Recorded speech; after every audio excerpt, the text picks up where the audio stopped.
Hi everyone, Erin here from the Central Library, and it's time to continue our reading of Alice in Wonderland by Lewis Carroll. When we last left off, Alice had run into the woods after leaving the White Rabbit's house, and there she had encountered a caterpillar. So, if everyone is sitting comfortably, nice and relaxed, let's read on. Chapter 5, Advice from a Caterpillar. The caterpillar and Alice looked at each other for some time in silence. At last the caterpillar took the hookah out of its mouth and addressed her in a languid, sleepy voice.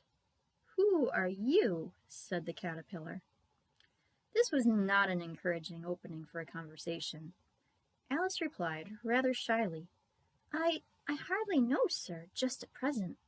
At least I know who I was when I got up this morning, but I think I must have been changed several times since then." "What do you mean by that?" said the caterpillar sternly. "Explain yourself." "I can't explain myself, I'm afraid, sir," said Alice, "because I'm not myself, you see." "I don't see," said the caterpillar. "I'm afraid I can't put it more clearly," Alice replied very politely, "for I can't understand it myself to begin with, and being so many different sizes in a day is very confusing." "It isn't," said the caterpillar.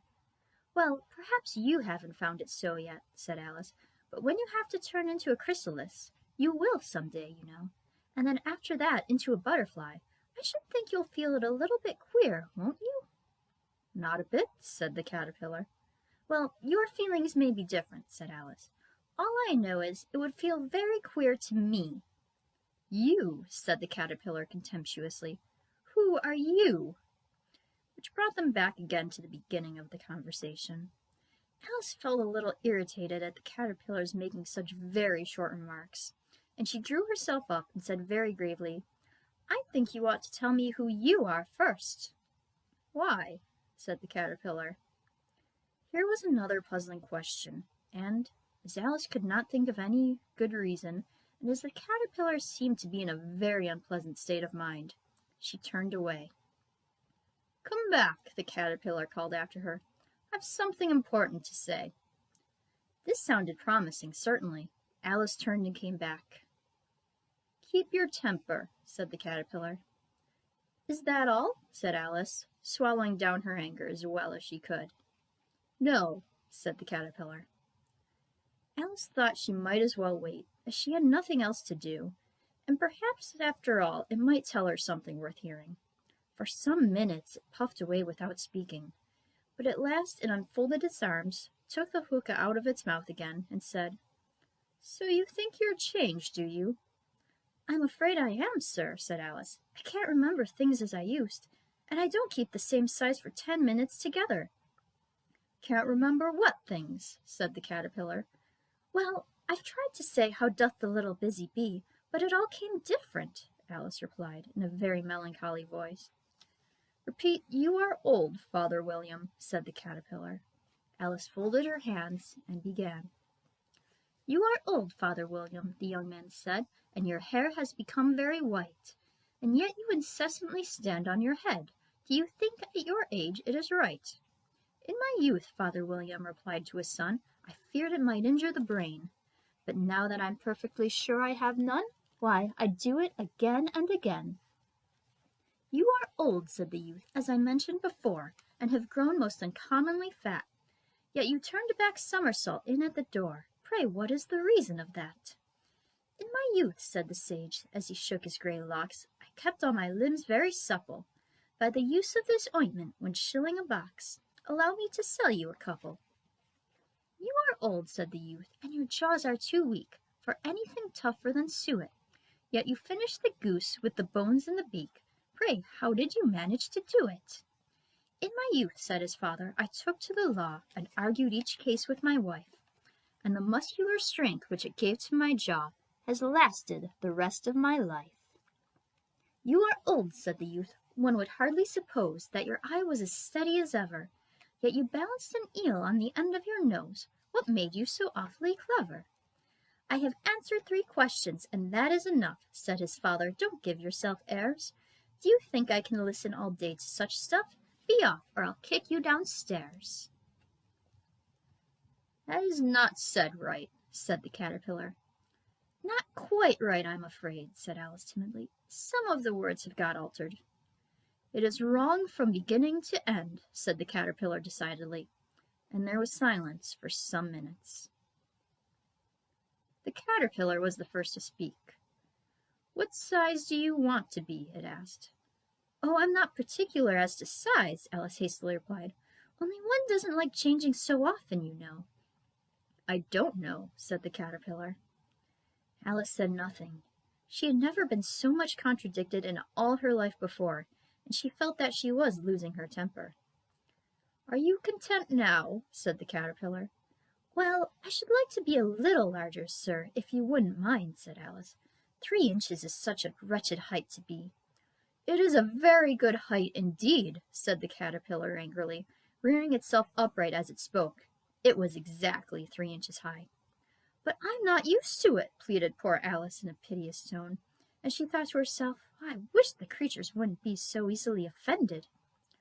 You'll get used to it in time, said the caterpillar, and it put the hookah into its mouth and began smoking again. This time Alice waited patiently until it chose to speak again.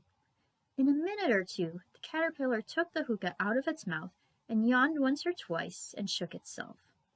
Then it got down off the mushroom and crawled away into the grass, merely remarking as it went, One side will make you grow taller, and the other side will make you grow shorter.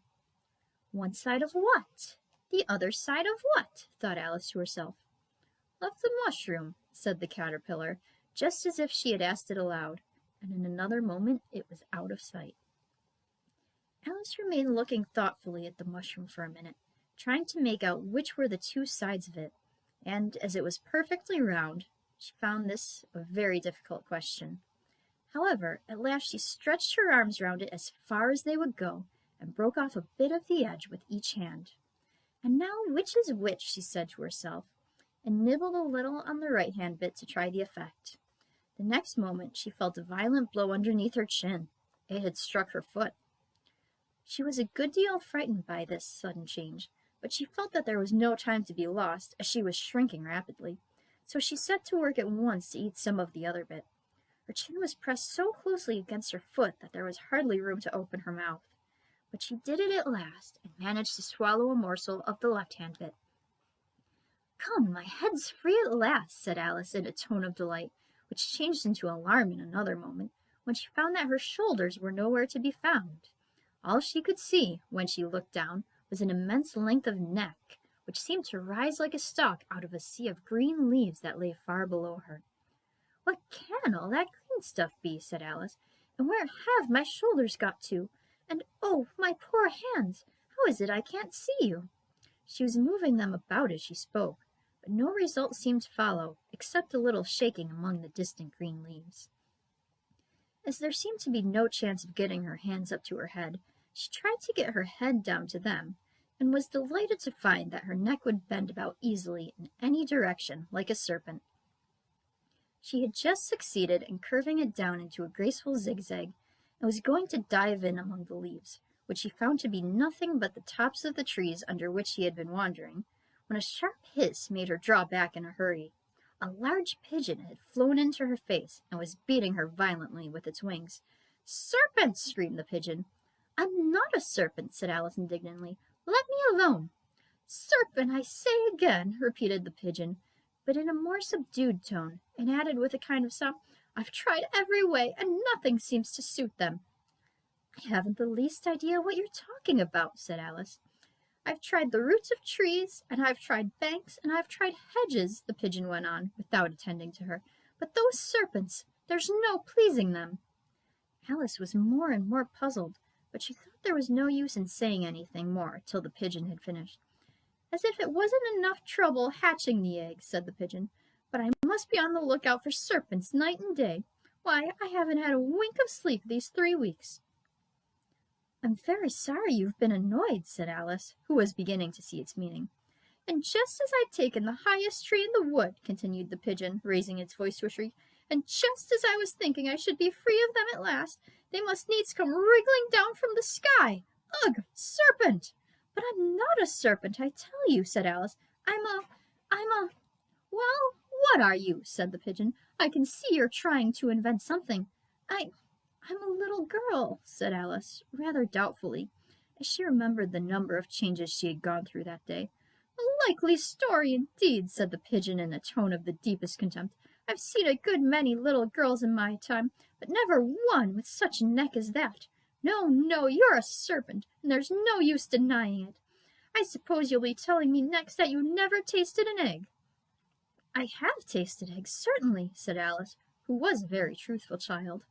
"But little girls eat eggs quite as much as serpents do, you know." "I don't believe it," said the pigeon. "But if they do, why, then they're a kind of serpent, that's all I can say." This was such a new idea to Alice that she was quite silent for a minute or two, which gave the pigeon the opportunity of adding, "You're looking for eggs, I know that well enough, and what does it matter to me whether you're a little girl or a serpent?" "It matters a good deal to me," said Alice hastily, "but I'm not looking for eggs, as it happens, and if I was, I shouldn't want yours. I don't like them raw." "Well, be off then," said the pigeon in a sulky tone, as it settled down again into its nest. Alice crouched down among the trees as well as she could, for her net kept getting entangled among the branches, and every now and then she had to stop and untwist it. After a while, she remembered that she still held the pieces of mushroom in her hands, and she set to work very carefully, nibbling first at one and then at the other, and growing sometimes taller and sometimes shorter, until she had succeeded in bringing herself down to her usual height. It was so long since she had been anything near the right size that it felt quite strange at first, but she got used to it in a few minutes, and began talking to herself as usual. "Come, there's half my plan done now. How puzzling all these changes are. I'm never sure what I'm going to be from one minute to another. However, I've got back my right size. The next thing is to get into that beautiful garden. How is that to be done, I wonder?" As she said this, she came suddenly upon an open place, with a little house in it about 4 feet high. "Whoever lives there," thought Alice, "it'll never do to come upon them this size. Why, I should frighten them out of their wits." So she began nibbling at the right-hand bit again, and did not venture to go near the house till she had brought herself down to 9 inches high. Chapter 6. Pig and Pepper. For a minute or two she stood looking at the house and wondering what to do next, when suddenly a footman in livery came running out of the wood. She considered him to be a footman because he was in livery. Otherwise, judging by his face only, she would have called him a fish, and rapped loudly at the door with his knuckles. It was opened by another footman in livery, with a round face and large eyes like a frog, and both footmen, Alice noticed, had powdered hair that curled all over their heads. She felt very curious to know what it was all about, and crept a little way out of the wood to listen. The fish footman began by producing from under his arm a great letter, nearly as large as himself, and he handed over to the other, saying in a solemn tone, "For the Duchess, an invitation from the Queen to play croquet." The frog footman repeated, in the same solemn tone, only changing the order of the words a little, "From the Queen, an invitation for the Duchess to play croquet." Then they both bowed low, and their curls got entangled together. Alice laughed so much at this that she had to run back into the wood for fear of their hearing her, and when she next peeped out, the fish footman was gone, and the other was sitting on the ground near the door, staring stupidly up into the sky. Alice went timidly up to the door and knocked. "There's no sort of use in knocking," said the footman, "and that's for 2 reasons. First, because I'm on the same side of the door as you are.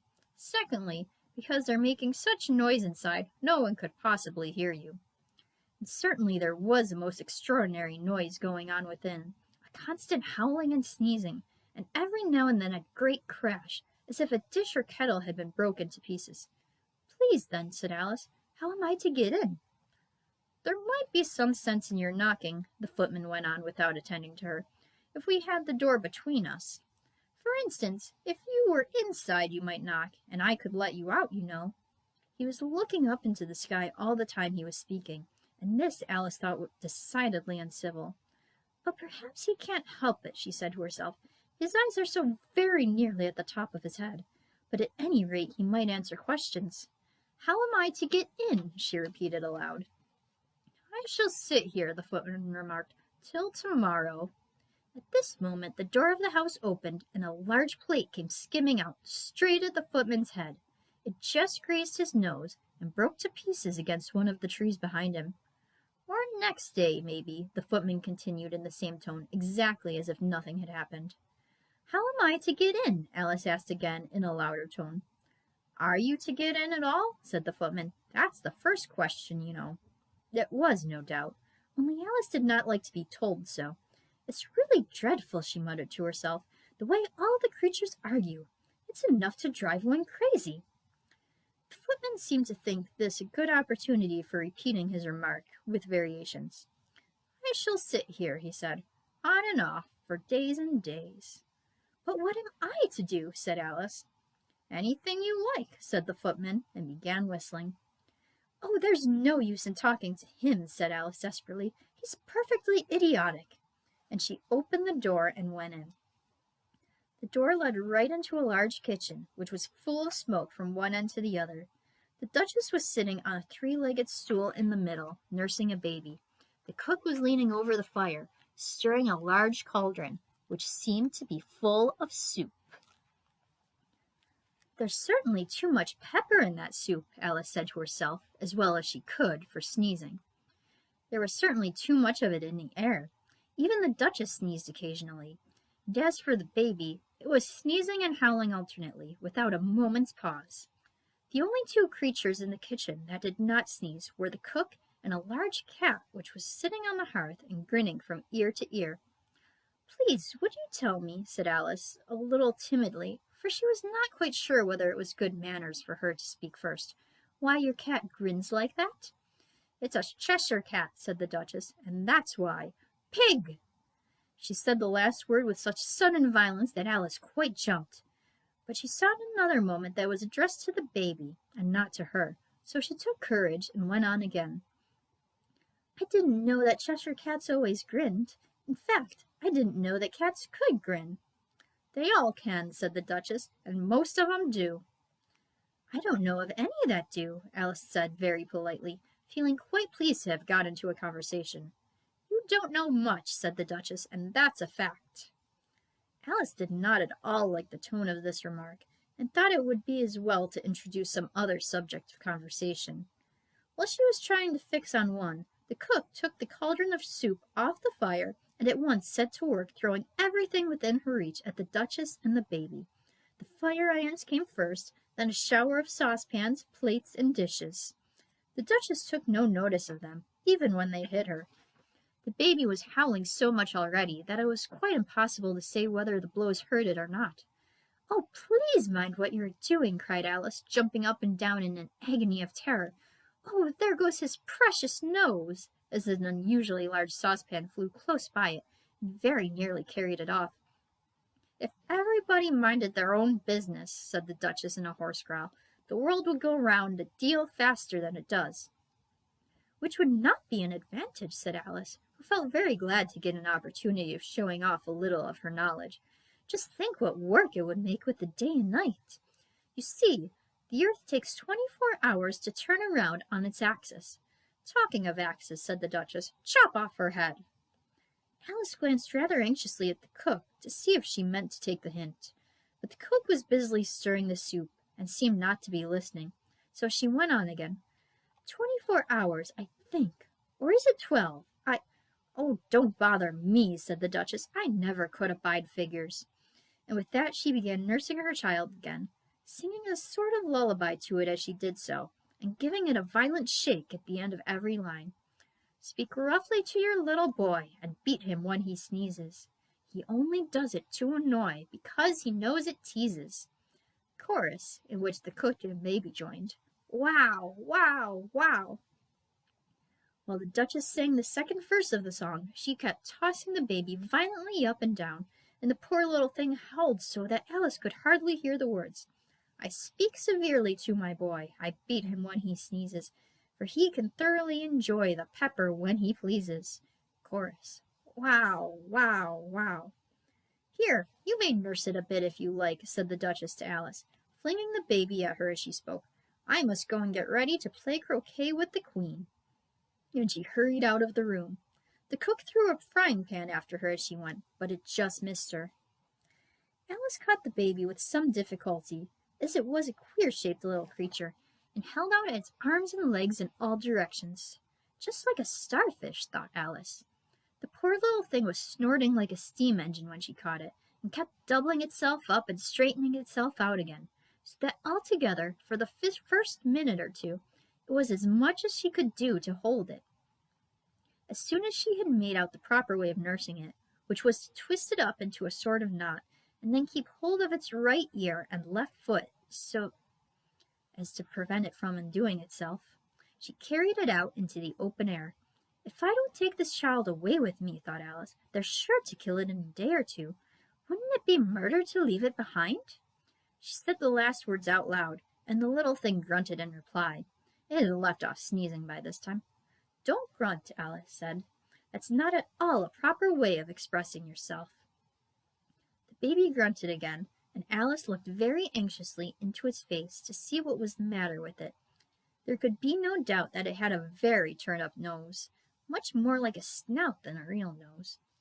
Also, its eyes were getting extremely small for a baby. Altogether, Alice did not like the look of the thing at all.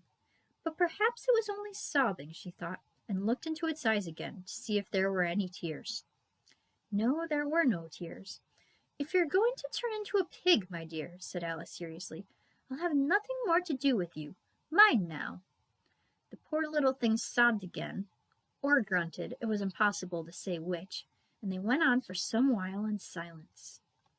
Alice was just beginning to think to herself, now what am I to do with this creature when I get it home? When it grunted again so violently that she looked down into its face in some alarm. This time there could be no mistake about it. It was neither more nor less than a pig, and she felt that it would be quite absurd for her to carry it any further. So she set the little creature down and felt quite relieved to see it trot away quietly into the wood. If it had grown up, she said to herself, it would have been a dreadfully ugly child, but it makes rather a handsome pig, I think. And she began thinking over other children she knew, who might do very well as pigs, and was just saying to herself, if one only knew the right way to change them, when she was a little startled by seeing the Cheshire Cat sitting on a bough of a tree a few yards off. The cat only grinned when it saw Alice. It looked good-natured, she thought. Still, it had very long claws and a great many teeth, so she felt it ought to be treated with respect. Cheshire Puss, she began, rather timidly, as she did not at all know whether it would like the name. However, it only grinned a little wider. Come, it's pleased so far, thought Alice, and she went on. Would you tell me, please, which way I ought to walk from here? That depends a good deal on where you want to go, said the cat. I don't much care where, said Alice. Then it doesn't matter which way you walk, said the cat. So long as I get somewhere, Alice added as an explanation. Oh, you're sure to do that, said the cat, if you only walk long enough. Alice felt that this could not be denied, so she tried another question. What sort of people live about here? In that direction, the cat said, waving its right paw around, lives a hatter, and in that direction, waving the other paw, lives a March hare. Visit either you like. They're both mad. But I don't want to go among mad people, Alice remarked. Oh, you can't help that, said the cat. We're all mad here. I'm mad, you're mad. How do you know I'm mad, said Alice. You must be, said the cat, or you wouldn't have come here. Alice didn't think that proved it at all. However, she went on. And how do you know that you're mad? To begin with, said the cat, a dog's not mad. You grant that? I suppose so, said Alice. Well then, the cat went on, you see a dog growls when it's angry, and wags its tail when it's pleased. Now I growl when I'm pleased, and wag my tail when I'm angry. Therefore, I'm mad. I call it purring, not growling, said Alice. Call it what you like, said the cat. Do you play croquet with the Queen today? I should like it very much, said Alice, but I haven't been invited yet. You'll see me there, said the cat, and vanished. Alice was not much surprised at this. She was getting so well used to queer things happening. While she was still looking at the place where it had been, it suddenly appeared again. By the by, what became of the baby?" said the cat. "I'd nearly forgotten to ask." "It turned into a pig," Alice answered very quietly, just as if the cat had come back in a natural way. "I thought it would," said the cat, and vanished again. Alice waited a little, half expecting to see it again, but it did not appear, and after a minute or two she walked on in the direction in which the March Hare was said to live. "I've seen hatters before," she said to herself. "The March Hare will be much the more interesting, and perhaps as this is May it won't be raving mad, at least not so mad as it was in March." As she said this she looked up, and there was the cat again, sitting on the branch of a tree. "Did you say pig or fig?" said the cat. "I said pig," replied Alice, "and I wish you wouldn't keep appearing and vanishing so suddenly. You make one quite giddy." "All right," said the cat, and this time it vanished quite slowly, beginning with the end of its tail and ending with the grin, which remained some time after the rest of it had gone. "Well, I've often seen a cat without a grin," thought Alice, "but a grin without a cat. It's the most curious thing I ever saw in all my life." She had not gone much farther before she came to the sight of the house of the March Hare. She thought it must be the right house, because the chimneys were shaped like ears and the roof was thatched with fur. It was so large a house that she did not like to go near till she had nibbled some more of the left-hand bit of mushroom, and raised herself to about 2 feet high. Even then, as she walked up toward it, rather timidly, saying to herself, "Suppose it should be raving mad after all. I almost wish I'd gone to see the Hatter instead." And that is where we are going to leave off for today. Thank you for joining me, and I'll see you next time. Bye, everyone.